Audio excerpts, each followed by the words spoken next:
Okay, we're done with our 350 teardown that we just did. So we're back to our 400. What we got is a 400 that's going behind a big block. It's just a stock tranny that we're going to beef up and make it a manual capability. Not fully manual, but a manual capability, because a 400 tranny will shift out. If you put it manual low, it'll shift out about 4,500 RPM no matter what, whether you move the shifter or not. And we want this thing to shift out about 7,000. So we're going to make it not fully manual, but when he puts it into drive, it'll still shift on its own. But if he puts it in low gear at 70 miles an hour, it's going to go to low gear. So let's get this thing tore down. Hope everyone's having a great Friday. It's definitely hot here. It is hot here. Got the speedometer gear. Looks in really good shape still. Now, 400 has electric passing gear. A lot of people don't know that. How's a 400 have passing gear? It has a brake switch under the dash for the gas pedal, or it has one up on the carburetor that sends a 12-volt signal down here for passing gear. Passing gear, people don't know what that is. Passing gear is actually, if it's a 3-speed tranny, it takes it from 3rd gear down to 2nd gear, or from 2nd gear down to 1st gear. So there's no such thing as really passing gear. It's just dropping it down to the next gear. So let's get this apart. Now we just have a stock modulator on here, just your old grandma modulator.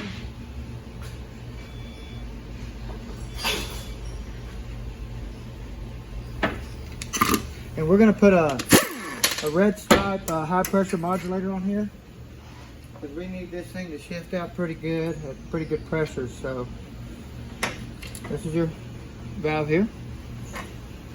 Now 400, the governor is bolted into the side of the unit, where 350, you just knocked the cover off in my other video you see, and it's behind there. Now 350 to 400 governor looks identical. The only difference is the gear ratio, or the angle. You notice the 350 goes to the left, the 400 goes to the right.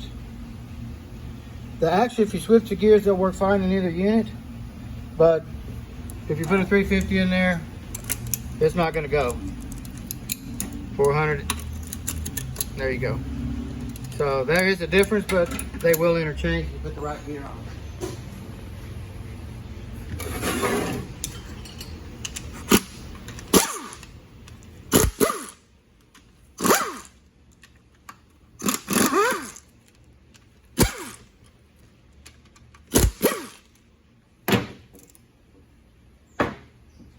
Now, most 400s are bolt-ons. They got a bolt here that holds a yoke on, and a lot of people put these in a vehicle that has a slip yoke type situation, and they wonder why it doesn't go in. Well, they make a yoke that has a machined area on the inside of it for this seal to keep fluid from coming out the yoke. So, but they do sell a slip yoke that will slide on here for this seal, and it'll work fine without the bolt, and you can just put it in that way.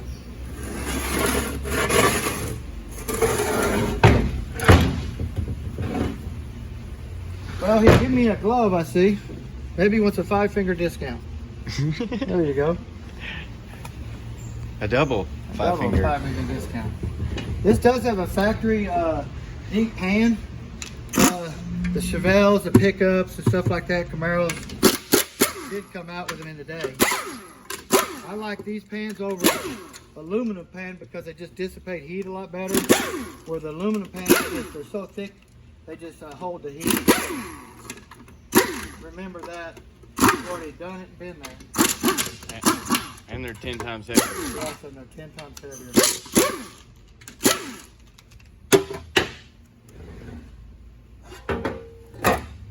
This one looks pretty burnt, pretty nasty. Wow.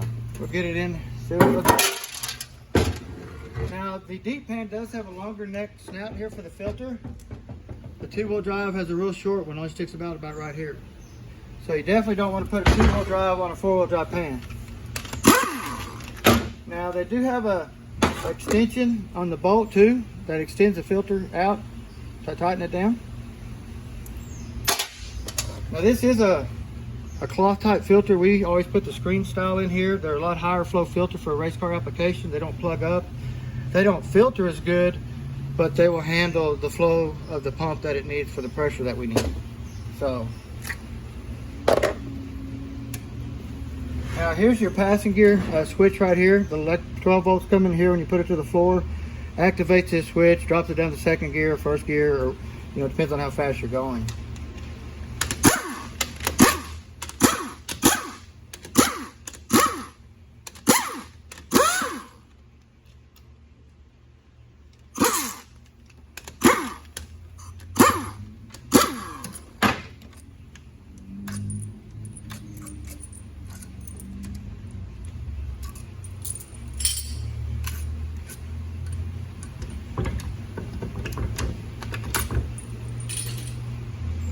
Now these are your governor tubes, come out the valve that go to the governor right here to feed the circuits. These two right here. Now if we do a trans brake application or something like that, these tubes are left out. We don't even use them.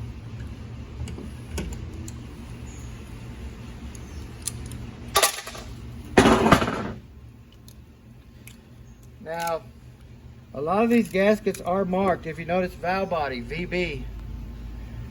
When I get this off here, it'll have C for case. Now when you get your overhaul kit, it'll come with 3 different gaskets, because one of these gaskets are universal. It'll go either direction.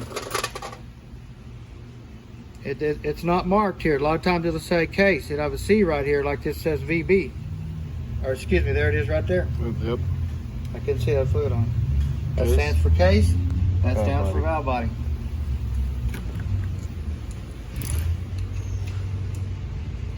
Now here's your reverse servo right here that applies reverse band, and your 3rd gear accumulator is in here.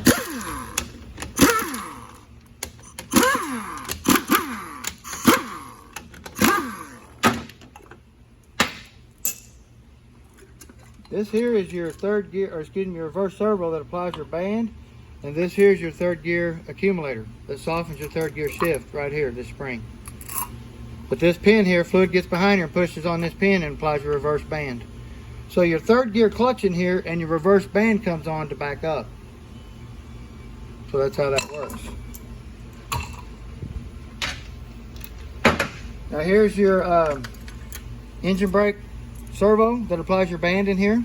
So when you put the shifter down from 3rd to 2nd, you get engine braking. You'll feel your truck slow down. That's what you're doing right there. You have all kinds of check balls in here. Some of them you can leave out, some you can't.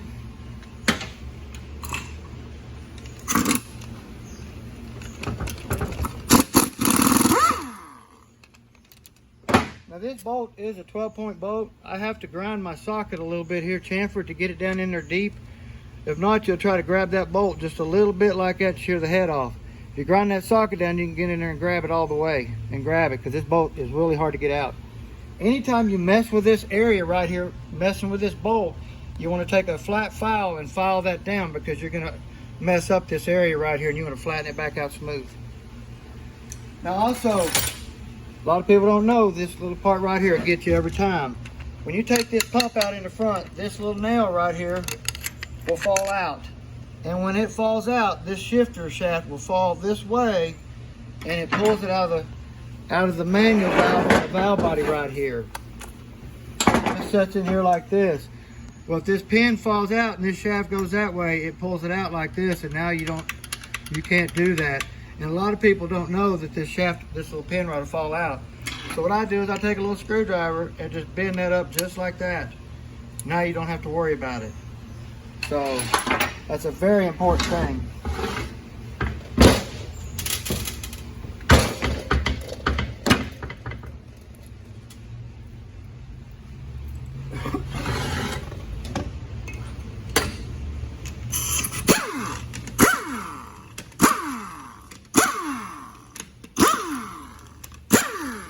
Now these pumps can come with a 6-bolt, a 7-bolt, an 8-bolt, depending on what they decided to do that day. GM was really kind of iffy on what they did here, but anytime you do an ultra bell where you're going to cut the bell housing off, you want to try to get an 8-bolt. That way you have all your anchors to bolt the bell housing on. So this one here is a 1, 2, 3, 4, 5, 6, 7 bolt, because some of them have an anchor right here that's not even there. I've have other videos out there that explain how to cut a bell housing off on these and shows you where the anchors should be. But this one here is a 7-bolt. Some of them don't have this one here. Some of them have it and it's not drilled. So that's how you can verify. Now this is just a stock pump. It's got the stock pressure spring in it. You want to put a shift in there. It'll be a color, usually orange, red, green.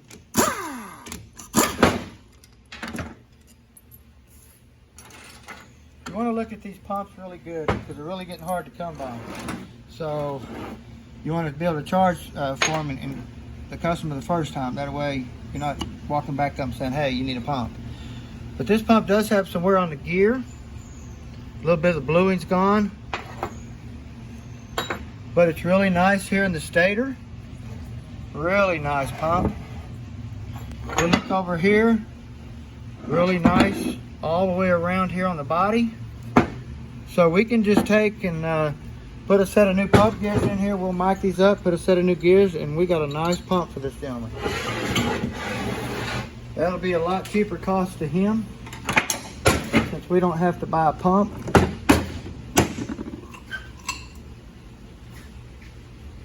So what we got here is a forward pump that moves the vehicle forward. We'll get this apart, look at that.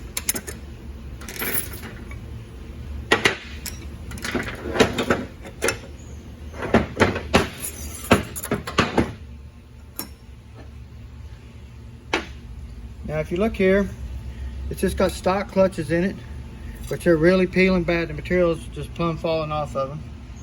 Flaking really bad. I take an air blower and just, oh, there you go. That's cool. Okay, it just falls off. So, but it still has the wavy plate in it to soften your engagement in drive. Anytime we build a race car application, we'll get rid of this wave and we'll put a solid plate in there. We always usually have a high stall converter or something that'll soak up the engagement anyway, so that way it'll just clamp on that clutch so much better. Now we also want to go with a hardened hub here. These are pot metal. They have just a thud to them. With the hardened ones will have a ting to them because they'll strip right here. So we always upgrade that too. Check out our video with our 4L80E. You'll be able to hear the difference between the two sounds of a hardened versus a pot metal. Yeah. Now this here is your high reverse clutch.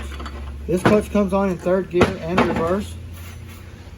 We're going to go in here. We do have a 5-clutch drum, which is really nice. That'll hold up really nice for the customer. We go back and put some really high metallic waffle clutches in here for him. He doesn't have a wave in here, so that's good. If you have a wave in here, and why they put it in there is to soften reverse, because there's really no way to soften that band from coming on, so they try to soften the 3rd gear clutch to help reverse. So, but we always take all the waves out and it firms up reverse no matter how you look at it. So you will expect some firmness. Now we're going to go back to the sprag assembly again like we did the 350 a minute ago. Anytime we go with a trans brake or a high horsepower application, we want to update this drum again.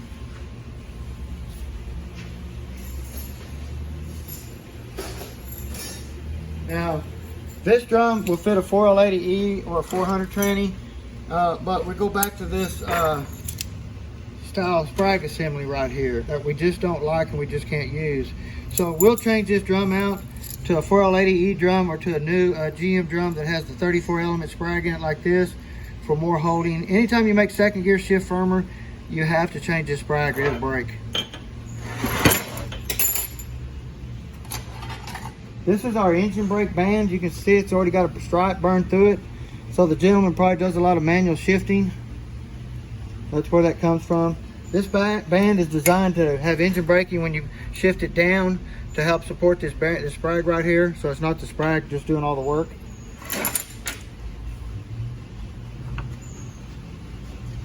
Now we'll get down in here to our intermediate clutches and see what we have. Now, we always like to go back with the 4L80E intermediate clutches. That way we can get 4 clutches in here instead of 3. So, and see, we just have 3 in here and we still have our wave. Now, once we get rid of this wave and put a solid plate in here, it's going to try to break this bearing right here. And that's why we want to upgrade it to this 34 element sprag, because we're going to firm up 2nd gear. So get down in here and get our center support out.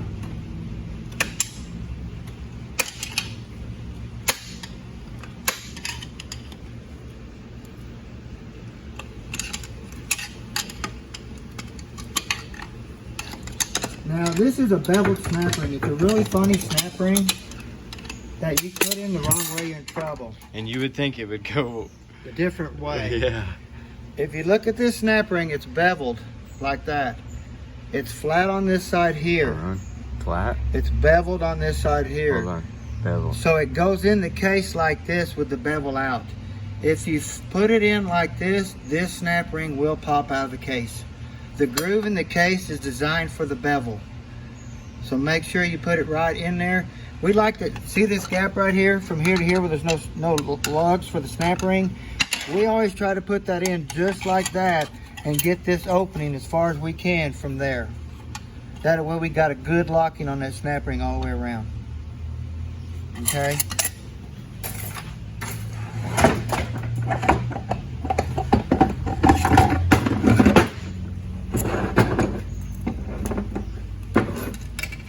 Now this is our center support here. It's got another one-way bearing right here, sprag assembly that locks on here. Where this will only spin one way and lock the other. Spins that way, will not turn back. You see how it works. Just like that.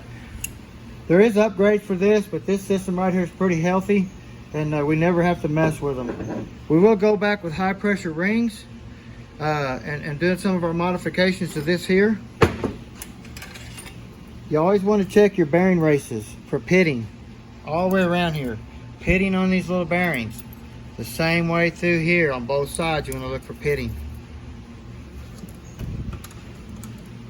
This drum here, these pins on these gears right here have a bad habit of moving towards this washer right here. Just like that. And it starts cutting this washer all the way around. You can feel here all the way around and feel the depth of these pins. And make sure that they are underneath this right here where they can't touch that washer. If they are, you can tap them back. You can come in here and TIG weld them right here and keep them from moving and save this planet. You can also put your finger in here and feel right here. I can actually see that one. Mm-hmm. This one looks tall. Mm-hmm. Mm-hmm. So that's the area you want to really look at.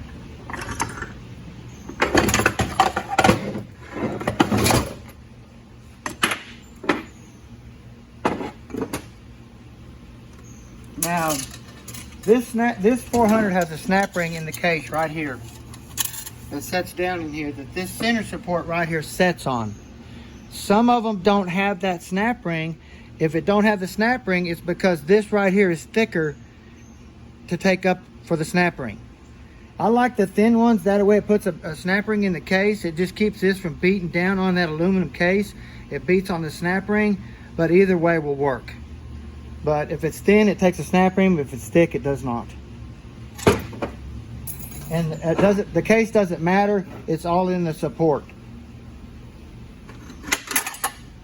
Now here we got our reverse band. This band here is cooked really bad. You can see it's already burned off on the tips and stuff like that. If you got a good 400 band that's factory, it's a lot better than the aftermarket. We like to reuse the bands if they're a good factory band, but we will put the aftermarket in there. This band is junk. We got to throw it away. It's no good. It goes around this drum. You can see where it's starting to slip a little bit. The drum still feels really good. It's just scarred a little bit, but the band's toast. So this is your lower planetary assembly. Now this washer and plate here, we get away from this and we roller bearing all this back through here. I don't have a video out of it showing how to do it, but that's how we do it here. We'll take and mic these right here, get the thickness right on our bearing and shim, and then we'll set it here and set our end plate up by doing that.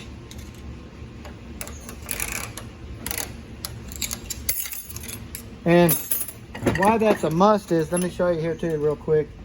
The way this race sets in here, right here, where this locks in, you can see here how it locks in right there.